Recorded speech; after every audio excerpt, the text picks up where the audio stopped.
So we'll get to current day, but where I'm curious with you, like where did basketball start for you? Basketball started for me when I was like 9 years old. Um, all the girls in my neighborhood liked to do all the dancing and the skits, and I was the only one left out.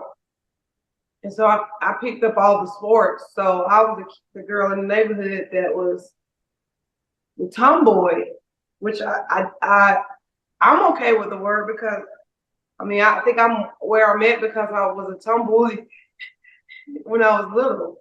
So um, I have so many great memories of just having neighborhood battles with basketball, racing, football. Like, flag football is part of my history too. So, I mean, it all came to place since I was a little kid.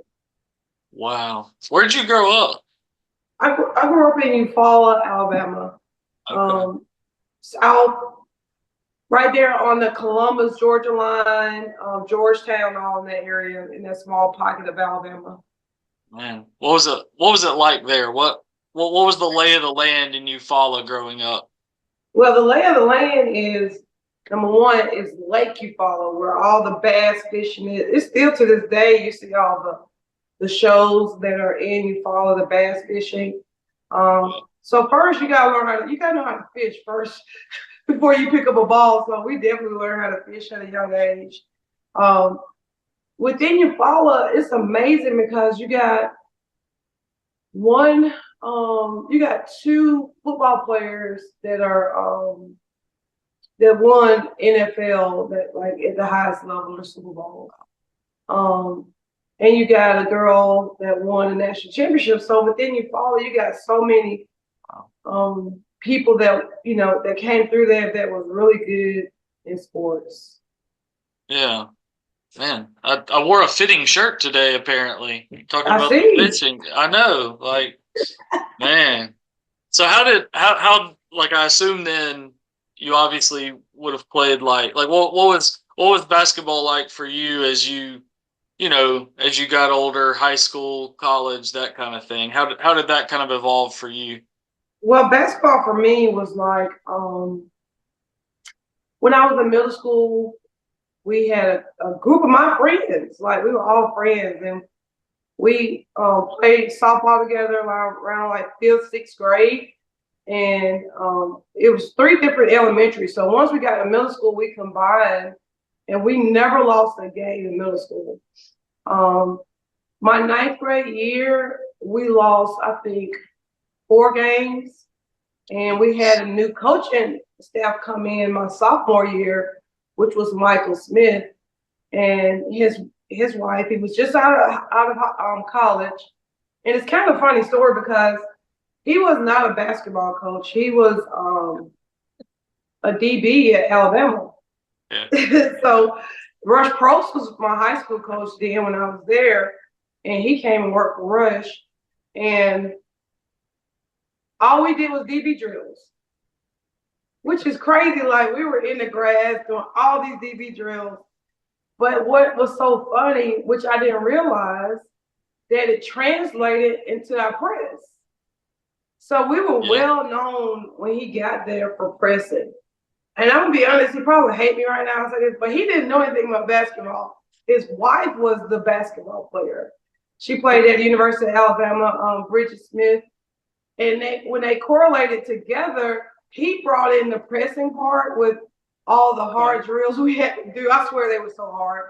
Um, all the hard drills we had to do with the DBs, and she brought in the knowledge of the game, and it turned my senior year into a championship. Um, Wow. so when we got there with him, we only lost 1 game in 3 years. So Oh my losing to me gosh. was like it was when I lost. It's like to this day, my husband said you're like psycho because when you lose, it's like um, you take it at heart, and I do, but I take it at heart as to I'm really hard on myself about how do we get better, how do I not experience that feeling again, But then I went to college. With Michael coming, we didn't have AAU, so we just went to a lot of teen camps, Ole Miss, quite a few places. And I got a chance to go play at Chattahoochee Valley, which was a junior college. And then I went to West Georgia out of Chattahoochee Valley. But I feel like the class that we had, we were the first one to ever win a state championship. But I felt like we opened a door for the girls behind us because you had quite a few girls that were younger than me. The first one, Tasha Williams, she went to Kansas. Jackie Tate went to Minnesota. And then you had Gwen Jackson that went to Tennessee. So I felt like just seeing those girls come out of Eufaula to have the path that they had, it was amazing just to see it, because that's one of the things I would love to play at those places, but with the resources that we had at that time, I mean, we wasn't seen, but I felt like we opened the doors for those younger girls. Yeah, there's no doubt about it.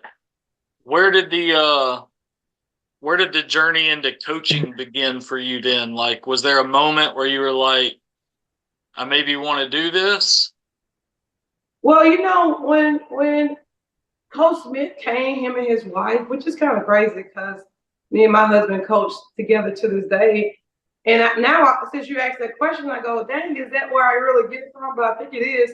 But I know in high school that I wanted to coach. So I was very observant on like everything around us. I can remember stuff vividly. Some of the talks he had. I can remember a lot of things that he does that I do to this day, coaching. And I knew at a young age that I wanted to coach. And I went to college at first in occupational therapy. And I decided it was great, but I decided that wasn't my passion. I wanted to get up and feel like I wasn't working every day. So I changed it over to education. And ever since I changed to education, I got an opportunity to coach, and I never left from it. Wow, that's awesome. Where did the post college? Where did it start at Shades Valley, or were you other places first? My last semester at West Georgia, I had 2 classes to take, and my out-of-state tuition, it was going to kick in, so I couldn't afford it. So I decided to go back with my sister in Montgomery and take those last 2 courses at AUM. And so I got a chance to be like a student assistant, took those 2 courses. And at that moment, a job at Booker T. Washington High School, which was in Tuskegee, opened up for girls basketball. So I went there, and that first year there, we got a chance to play for a state title. And I was assistant coach, which was amazing for that school because that was their first time going too. So we had a great year that first year. I started coaching, and I fell in love with the high school and the kids around. And then I got the call from Steve Kreitz at AUM to come and assist him. And I decided to do college. And during that time, we got a chance to play for a national championship in the NAIA level. Sweet 16 twice, Elite 8 twice, and in my 5th year, we got a chance to play for a national championship. And that's when I had my son Jackson. And that first year, I was traveling so much, and I felt like I was away from him, and I love being a mother.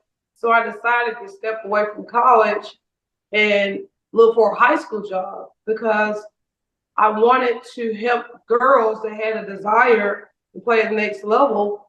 I knew what it looks like on the college side, the collegiate side as a coach. So I wanted to go at a smaller level to help kids get there. So I decided to look for a job, and my husband worked at Regent. So we looked at a job at Shades Valley, and it worked out for us, and we've been here ever since.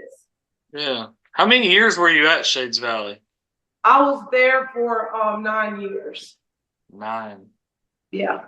Man, y'all had some really good teams there. I remember in particular, I remember Morgan Williams. Yeah, My Morgan gosh. Williams. Man, like I was a young coach then, and I wish I had the knowledge I have now when I had those teams because those teams were elite kids, Yeah. and the parents allowed Cedric and I to coach them at a high level, Yeah. and they worked at a high level. Once we set our culture there, like it took off. I remember Morgan when she was in elementary school, and like her freshman year, you would thought, whoa, she got a long way to go. But her heart and athletic ability um, was amazing to coach. It was like maybe once in a lifetime to coach someone that way. Um, Her teammates around her were amazing. Um, and man, we had some great memories. To this day, I have a lot of relationships with those kids, and they're grown now, and they're doing all type of things. And they call me and tell me how I inspire them. So, I mean, Shades Valley is very has a big dent in my heart. Yeah. I mean, that's what it's all about. And I remember covering maybe some of those games and seeing her play. She seemed to me, you tell me, you're the basketball coach, not me, but she seemed like almost like the definition of be quick but don't hurry to Yeah. me. Like, is that an accurate statement? Well, when you say be quick, it was like a quick where like you had to slow the video down to see how quick she really is because her first year, like I explained to a lot of officials that she wasn't traveling. And they were like, she's traveling. I just kept saying, watch her pivot, but don't watch the first step. And a lot of them came back and went like, oh my gosh, you're right. She's not traveling. So that statement right there is so true. Yeah. And once she learned that, her freshman year, she struggled with that. But once she learned that she was the quickest and could do some things that was abnormal, I think she took it year by year and really took it to another level. Yeah. And then was it when you left Shades for Hewitt, that was 2014, right? Mm-hmm. Why was that the move? Why was that the right time? Whoa, that was a special year. That was a really special year for me. We got a chance to see all our hard work in 2014 come to play where we won a state title. Yeah. We were nationally ranked. We won a state title, and then we went in March, and then in April, I get a phone call, and in the phone call is Karen Johns, and she's asking, "Hey, we got this job opening. I know you live here in Trussville. Would you be interested in it?" And I was, when I first saw her call, I'm gonna be honest, I didn't answer her call because I knew what she wanted. I was trying to avoid it. And my kids were in Trussville. We were living here. They were in school. So it was we weren't on the same schedule. So I was missing a lot of their stuff. But I was praying like I didn't want to leave Shades Valley, my flesh, but my spirit says you have to go. And so I remember one morning my husband, he said, Tonya, I think it's time for you to really listen to your heart and to your spirit because I think it's time for you to go. And I'm like, okay, we just got the program where we wanted, but it wasn't about the program. We left it in a much better spot. The team we left, we knew they was gonna win. They were set up to win at a high level, and they did. They were in the state championship game again the next year, and I decided to go to Hewitt. I came here to Trussville to build a program to be with my family, and I didn't think it was going to happen this fast. My first year, it was like the kids, the thing is, when Karen called me, she said, I got a group of girls that are hungry. They want to win, Tonya, like they really do. And so, when I came in, they really were hungry. Like, I was amazed about how much they wanted to win, not just for them, but for the community, for the program. I remember our first summer, Kimberly Duffett, just wanted to work out, so we put her on these pair of shoes. She ran hills. She didn't know us, and so I remember my husband brought her to the gym. We're sitting in the gym, and we're standing in the middle of the gym, and he asked her, and we asked her, "Where do you want to put our first banner?" And she pointed to one of those walls, and it's actually the wall where our banner is now. That's where I want the first one to go, Coach. And so her senior year, we made it to the Elite Eight with 2 minutes to go. We're up to go to the Final Four in year 2, and which was amazing. Like, we're up, got a chance to go to the Final Four with a group of kids that, never been in this spot. And I'll never forget, we had a jump ball situation. The ball got stuck I never seen it off a free throw. The ball gets stuck in the corner of the rim, and it's a jump ball. And so the whole game freezes. Yeah. And so I asked one of the football players that was standing on the baseline to come jump down and get it. And he got out of the stands and he jumped out and got it. And we were so caught up with that it was our possession jump ball, but they gave it to the other team and they took the lead. So I guess it just wasn't destined for us to be there yet. But with Hewitt-Trussville, I was thinking maybe 5-6 years it would take us to get to the level we want to, and it boomed for us. I've been here 10 years and played in 3 state championships. So it's been amazing journey at Trussville. Yeah. Why do you think it didn't take as long as you initially thought? What do you attribute that to? I honestly think that number one, your administration plays a huge part. I think that the resources that Trussville has for their school system is amazing. My kids both graduated from Trussville, so through the school system, I think it's amazing. I just think the resources here, the support you get, it just fast tracked everything we were doing at Shades Valley. We were really pouring into it. We had to do a lot of the work. But when we got here, a lot of the work that we were doing in some areas, it disappeared because the community did a lot of it, and administration also, that it got a chance for us to just coach. And I think I'm a better coach because I came here to Trussville because of the resources. Yeah. And not to mention, some great players and a little bit of coaching along the way, right? Oh, always great players. Always great players.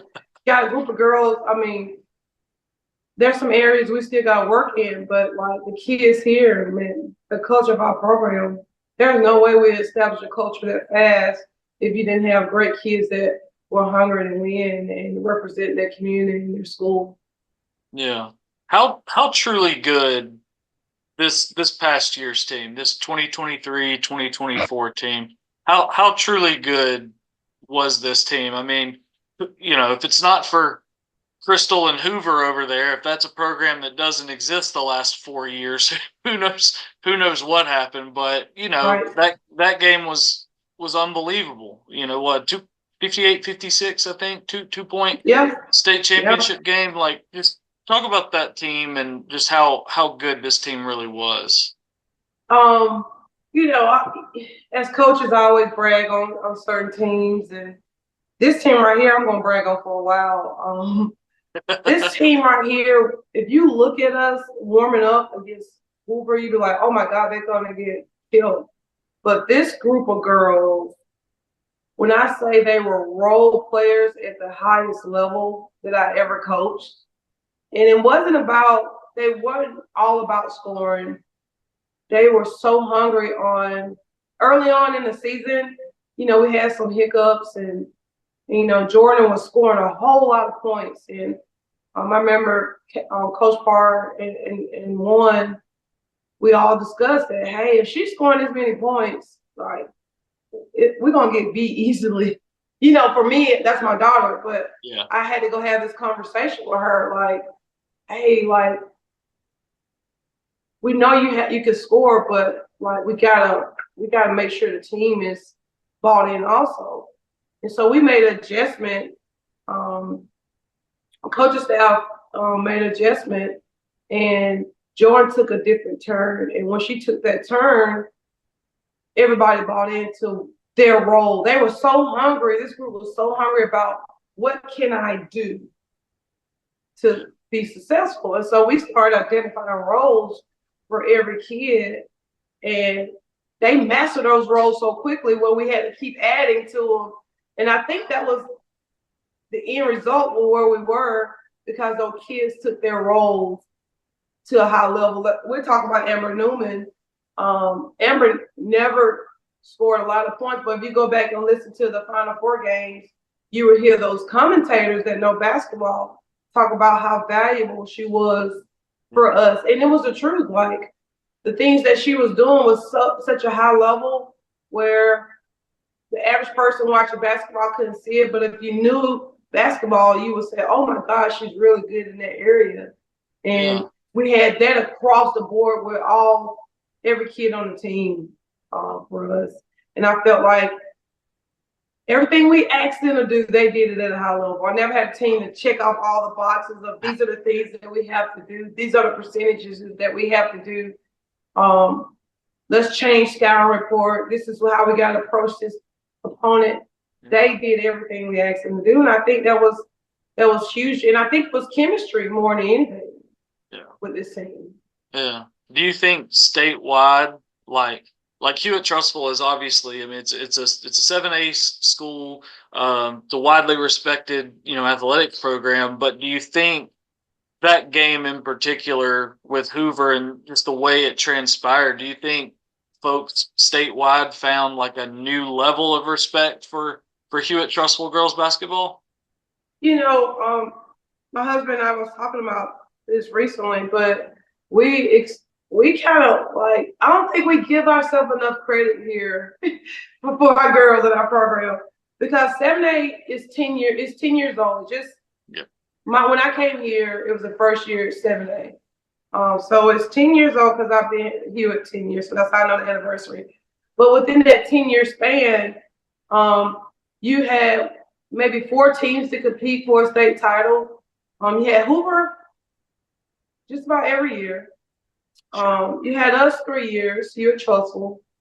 You had Spain Park, and you had Vestavia 1 year and Sparkman 1 year. So if you were to look at those statistics there, we are one of the top programs in the state of Alabama in 7A. And it shouldn't take me statistically to say that, because we have it on paper, but I know of the work that we do within our program and with the coaching staff and the kids that we are one of the top teams in the state, 7A. Absolutely. How are you going to remember this last season? I know it was special for you personally in a lot of ways. Yes. This season was special to me. And I think I said in my interview in the Final Four that this team saw me at one of my weakest areas as a human. I lost one of my best friends to cancer. June was a year, and I remember I was at practice, and I was like trying to coach, but like I had some moments, and they were right there. They didn't judge me. They didn't talk about me. They were right there with me. And like throughout our whole summer last summer, there's some events that I didn't get to attend, which was the first time ever. But they called me after the game to make sure everything was good. So this team right here was special to my heart because they allowed me to be vulnerable to them in my time of need. So I made sure I made a pledge to them that they didn't know that I was going to give them every ounce that I had to be the best coach and person for them. And I think it was vice versa. They were too. So that's why we saw such an amazing story. You know, we dedicated with Pink, and they really truly was into it with what I wanted throughout that program. So I bought Pink uniforms, and we didn't wear them a whole lot. But when we did wear them, I made sure they know when they put it on that they was representing my friend. And you'd be amazed of how hard they played. Yeah.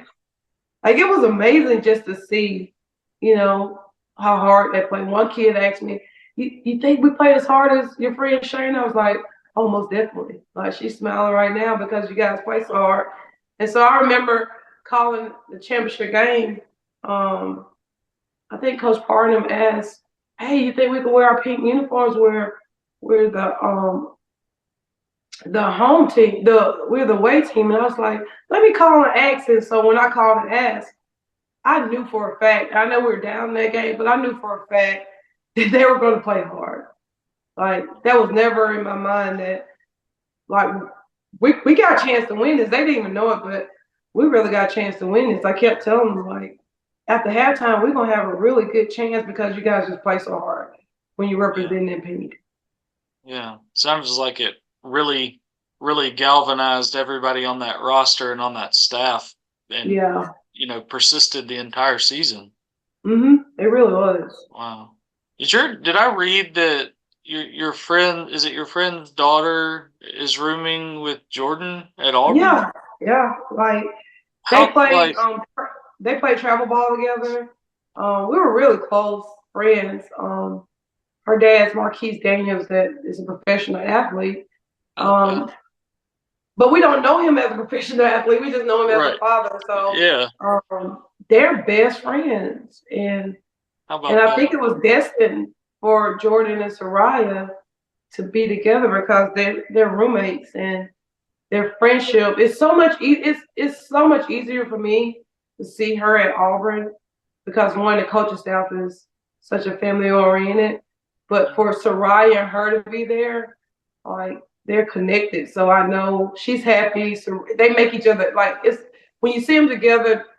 I never seen Jordan smile so hard, and I never seen Soraya smile so hard. So I know they're destined to be together and be roommates. That's awesome. Yeah. How weird's it gonna be this next year? Jordan not on the team for you now. How that's gonna be like I've asked Josh the same stuff, you know, about Peyton graduating and not being a quarterback anymore because you're kind of wearing two hats. It's like your daughter's not on the team, but you're also losing a big time player. Like that's gonna be a weird kind of juxtaposition there. Yeah, I always ask Josh, like what's I need to expect? Because he's already always a season ahead of me with Peyton, and you know, his like when the season ended for him, I was like, hey, are you okay? Like how is it going to practice his spring practice? How was it going to practice when Peyton was there? He's like, oh, it's different. So he kind of prepped me for it, and I totally agreed that I was amazed when I went back to practice to see how much she really did for our practice. Like the girls, she kind of got them ahead of what we wanted. A lot of things she did in drills that I didn't realize that, wow, it was at a high level, or she dictated this in this drill.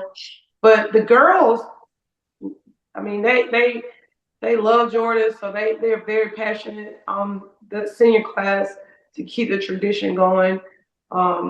It's different, and it was amazing to see my daughter come through kindergarten all the way up to her senior year in the same school system.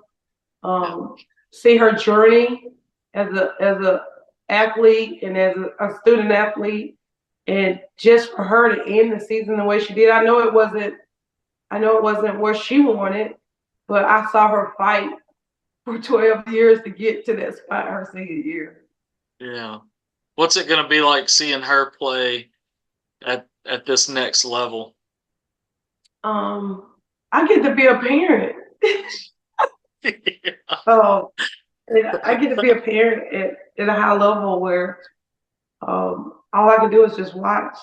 Like it's kind of eerie now because I haven't seen her play since March. And that's not like, I'm always in the development part, as workouts. So I don't get to see anything. And she won't give me any of her passwords to go look at her stuff. So I just gotta be patient like everybody else and watch her in October, November when the season starts. So that's gonna be kind of different for us. You think you'll be able to sit still watching, or are you gonna be picking her apart? I'm gonna do both. I'm gonna sit still. Because I'm gonna enjoy every moment because it goes by so fast. I'm gonna be in the moment, but I am gonna be. I think what I'm gonna do is, so our conversation community, I'm gonna write stuff down and just hand it to her. Yeah. Love it. You get to be present. Yeah, you get to be present. You get to be mom, but you're also like, here are some notes that I took. Yeah, here's some notes. You can do whatever you even got to open it. I feel good by handing you these notes. Constructive criticism. I love it. Yes. So, like, I know this is way early, but like, going into this next year, I mean, we're way early, but like, who are some girls coming back? What do you kind of early feel about 2024, 2025? Well, coming in, I thought like, okay, this summer we got a chance to compete this summer, and I was wondering, could the returners leave off what we were in the Final Four? And when I say they surprised me, not surprised me, but their maturity level is exactly where we left off at. Ashlyn, Howard, people ask me, like, who is this transfer? And I'm like, she's been here since kindergarten. Like, once you see her play, it is like so amazing to see her development. She had an outstanding summer. Our young guards, they were amazing this summer. It was like fun to watch. Like, I know we got 2 7A players of the year in our history already for the girls.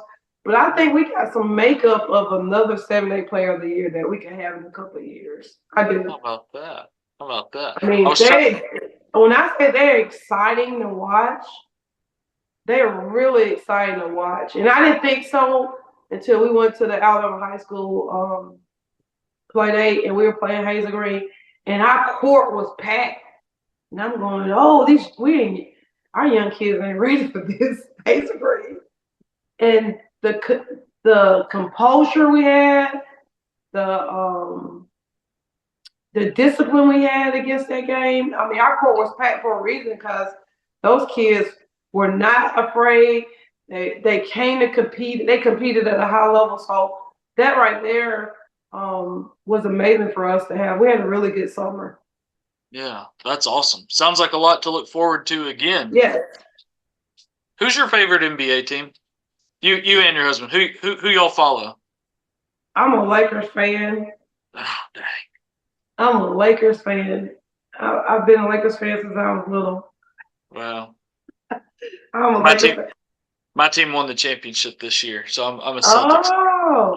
I'm a Celtics guy. Well, I'm a Celtics guy through and through. But yeah, I was so like, what do you think? Being a Lakers fan, then, like, I love JJ Redick. Not so like we're about the same age, so but not so much when he was at Duke. But I fell into that whole trap, the narratives, and it's like, oh, he's kind of the annoying Duke player, But I have followed him ever since he retired. Like every podcast, every video, love the way he breaks down the game. Was loving that new show he was doing with LeBron.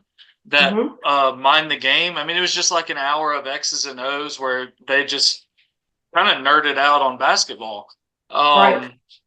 What do you think about him? He kind of joked in his press conference about his coaching experience is just like coaching his kids in like a 4th grade level or something like that. Now he's the head coach of the Lakers. What do you think he'll bring to the table there? I think, like, I agree. JJ Redick is an outstanding player, and most people don't understand. From the, like for him, I'm quite sure he was he's been in basketball since he was little. So he's played at the highest level. He played at the highest level in college. He's been around the best players in the world. Um, he studies the game. Of course, his experience doesn't say coaching wise, but you got to understand some coaches that been coaching for years, just talking about coaches, struggle. Yeah. Because they can't relay it. I honestly think that he knows the game as a player and at the highest level.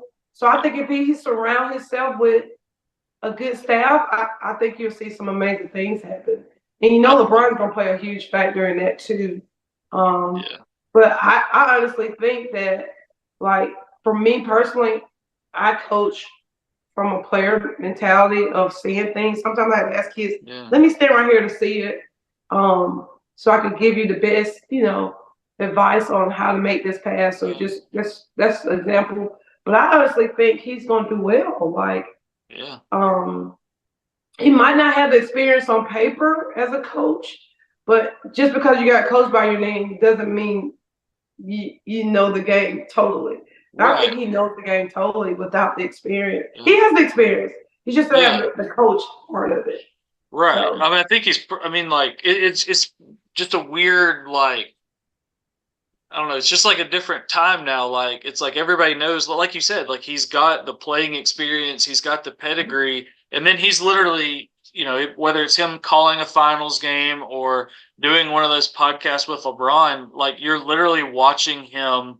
I mean, in a different setting, but you're kind of watching him be a coach, just not on the floor. You know what I mean? Like not in front of the team, but he's going through, situational basketball. He's proving that he knows and really knows his stuff.